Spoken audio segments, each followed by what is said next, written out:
আলুটা ফ্রাই হয়ে গেছে, আর একটু ফ্রাই করে নামিয়ে নেব কিছুক্ষণের মধ্যে। কুচনো টমেটো এই তেলের মধ্যে দিয়ে দেবো। খুব ভালো করে নাড়িয়ে নিয়ে একটু আদা পেস্ট আর লঙ্কা দিয়ে দেবো।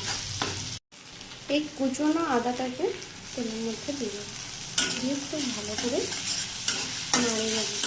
কিছুটা লঙ্কা, কাঁচা লঙ্কা একটু দিয়ে দিই, তাহলে আরও ভালো স্বাদটা, মাছের ঝোলের স্বাদটা দারুণ হবে। এটাতে একটু হলুদ গুঁড়ো, একটু লঙ্কার গুঁড়ো আর একটু জিরে গুঁড়ো, এটা একটু জল দিয়ে করে ভালো করে ফেটিয়ে নেব।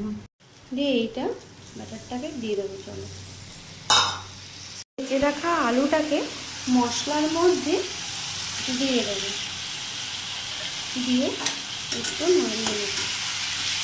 নাড়িয়ে করে কিছুটা জল দিয়ে ফুটিয়ে করে মাছগুলো দিয়ে দিলে মাছের ঝোল রান্না কমপ্লিট। ভালো করে কষিয়ে নিয়ে পরে যখন তেল ছেড়ে আসবে আমরা জলটা অ্যাড করে দেবো।